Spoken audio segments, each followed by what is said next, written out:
Imagine being a new father, filled with hope and joy, trapped upside down, deep inside a dark cave, hanging. Blood rushes to your head. You feel dizzy, disoriented, getting weaker by the second, struggling to stay conscious. The thought of never seeing your family again burned inside your mind. This is the agony that describes John Jones' last minutes alive inside the Nutty Putty Cave. The Nutty Putty tragedy is a heart-wrenching tale. It digs into the depths of human resilience and the fragility of life. In the remote Utah cave, exploration turned to horror. This is when the young man found himself trapped. He had no way out of the terrible place. What began as an adventure had turned into a disturbing scene. It captivated the world. Join me as we unravel the gripping story of survival and sacrifice. This is the enduring legacy of the Nutty Putty tragedy. For families, the holidays are a time for joy. These are the moments to create lasting memories. For the Jones family, this was the perfect time to explore the Nutty Putty Cave. Little did they know the tragic turn their outing would take, the unimaginable loss they would experience. John Jones joined his loved ones in venturing into the depths of the Nutty Putty Cave. It is nestled in the Utah desert near Salt Lake City. John hadn't explored this particular cave before. He had past caving experience across various Utah caves. Most of these experiences were with his brother. He was a seasoned caver. John's life had taken on a new dimension of responsibility. He was married and had a child. He was also pursuing his medical degree at the University of Virginia. This was a commitment that filled his days with a demanding schedule. Despite his busy routine, the Thanksgiving break provided a much-needed opportunity. It allowed him to reconnect with his family and unwind. The family was eager to make the most of their time together. They opted for a day of outdoor adventure. They settled on Nutty Putty Cave as their destination. It had been categorized as a beginner's cave by many. It promised a day of exploration and bonding amidst the holiday season. The Nutty Putty Cave had fascinating tunnels. These areas appealed to explorers at all levels. On such a spot was the maze room. It was a labyrinth. The layout had tunnels weaving around boulders. Then there were steep cliffs. The slide offered a thrilling experience. The entire room sloped down at a 45-degree angle. It had a guiding rope to aid adventurers on their journey. Most of the cave system was well mapped and traversable. However, there were renowned sections that posed greater challenges. The birth canal and the aorta crawl stood out. They were particularly daunting passages. It required a skill level and courage beyond what most cavers possessed. The narrow and confining spaces tested the limits of most experienced cavers. It added an element of intrigue and exploration to the Nutty Putty Cave. Despite the well-known challenges of the Nutty Putty Cave, people still encountered difficulties, mostly when navigating through tight squeezes. This led to a period of closure as the cavers became wedged in these narrow passages. The cave had recently reopened to the public. However, the risks remained. Some adventurers found themselves unable to proceed past certain points, their shoulders and hips refusing to fit through the constricting spaces. This was regardless of their efforts to maneuver against the rock. Once lodged in the tight spots, they were immobilized. They required urgent assistance to carefully extract themselves backwards. These rescues led to the implementation of the new entry protocol. Each group consists of at least 2 experienced cavers. Josh had secured a permit for the group. It was scheduled for the day before Thanksgiving, on November 24th, 2009. John's wife, Emily, was pregnant at the time. She opted to remain at home with their 1-year-old daughter, Lizzie. The group of 11 close relatives and friends went off to explore the caves. After looking through the main opening sections of the cave for a time, John, his brother, and the 2 friends went off to search for challenging tunnels. They used the map to get the birth canal's location.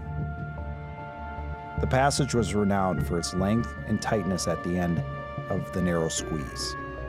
Beyond the narrowest point of the birth canal laid a small room. Here one could stand upright and turn around. It offered a small break from the tight confines. The group was unaware of the anxiety-inducing nature of this passage. They proceeded to spread out in search of the tunnel. John and Josh opted for the passage on the left. This led them through the small tunnel stretching about 15 feet long. Along the way, the terrain had varying elevations and turns. The rocky outcroppings and the tight squeezes made the adventure harder. Navigating through these obstacles required bending their bodies in different directions. They had to twist their bodies to move forward. The challenge extended far beyond muscling one's way through the tight crevice. The section earned the nickname the corkscrew, for good reason. Those who traversed it successfully were small and flexible. They employed every ounce of their skill necessary to navigate through the panic-inducing contortions. And this was with painstaking slowness. After the corkscrew, the passage ascended for another 5 feet. It then turned downward over a rock ledge, marked by a sharp 90-degree turn bend to the left.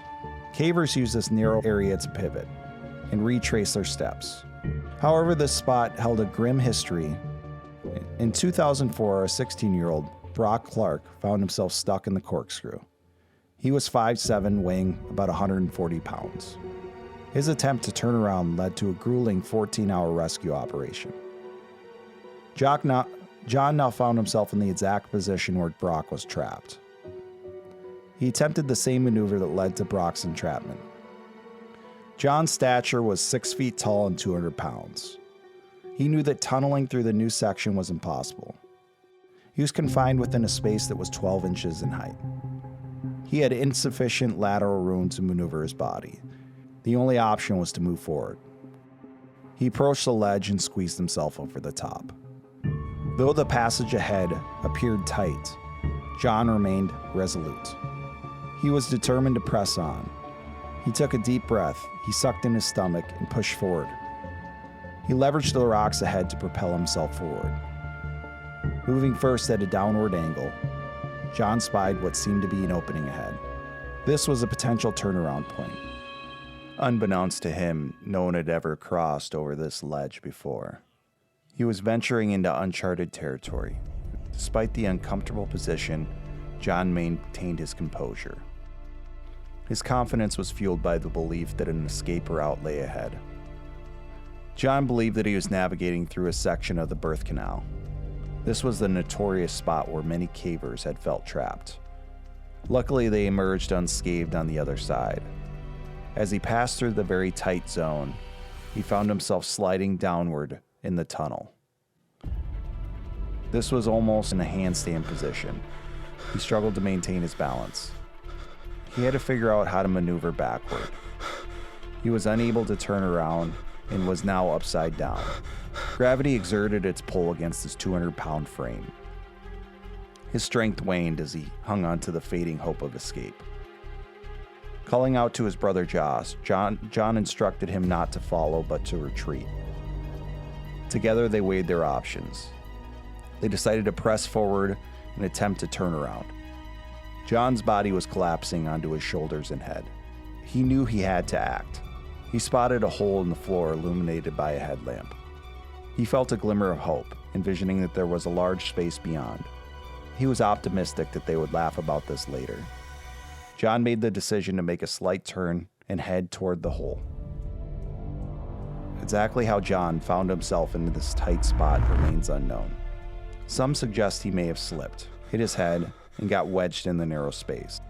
Others believe he peered into the hole and misjudged its depth. He mistook it for an opening rather than a dead end. Regardless of the cause, John found himself wedged in a small opening. This was the bottom of the tunnel, quite narrow, 18 by 10 inches, not larger than the screen of a laptop computer. He was almost completely upside down at a 70-degree angle. He spent a lot of time pushing himself back upward. John's situation escalated as his attempts to free himself failed. He became wedged further into the passage. He was completely upside down with his arms pinned. Realizing that they needed help, Josh rushed out of the cave to call for assistance. 3 hours later, the first rescuer, Susie Matola, arrived on the scene. Despite her efforts, she was unable to extract him. Various rescue plans were discussed. This included using a pulley system to hoist John out legs first. This turned out to be complicated. Drilling into the rock to create more space was challenging and time-consuming. Meanwhile, concerns grew of John's condition. Being upside down can lead to organ failure within 10 hours. This is due to the blood pooling in their brain and lungs. The rescue team also faced logistical and time challenges. The situation became dire. The team had to act quickly to extract John and save his life. John's deteriorating condition became terrifying. His heart struggled to pump blood. He was now exposed to the risk of cardiac arrest. Susie Matola noticed fluid pooling in his lungs. The situation was quickly deteriorating. Immediate extraction was the primary goal.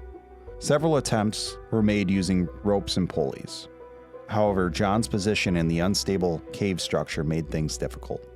The rescuers kept calm and ensured that he maintained communication with Emily. Unfortunately, John's condition worsened. After several attempts, disaster struck. A piece of the rescue system failed, causing John to slide back into the crevice. The lead rescuer also sustained injuries in the process.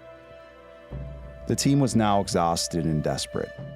Efforts to free John also included drilling into the rock. Nothing could stop John's condition from deteriorating further. In a heartbreaking turn, John went into cardiac arrest. Emily kept encouraging him. Sadly, rescue efforts were futile. Rescuers suspected the worst. A brave paramedic confirmed what everybody dreaded to hear. John had breathed his last breath. This marked the tragic end to the rescue mission. On Wednesday, November 25th at 11:56, John was pronounced dead. The rescue teams had worked for 24 hours straight, attempting to extract him. In a sad ending, they were unable to free John from the upside-down position in the cave. John survived an extraordinary 27 hours in this inverted state, 3 times longer than expected. The 6 rescue personnel who reached out to John showed true heroism. They entered a hazardous, unmapped portion of the cave to aid in the rescue. They faced numerous risks, yet they remained selfless, composed, and unwavering. They were committed to the impossible task. It was clear that recovering John's body was impossible. He was left to rest in the depths of the Nutty Putty Cave.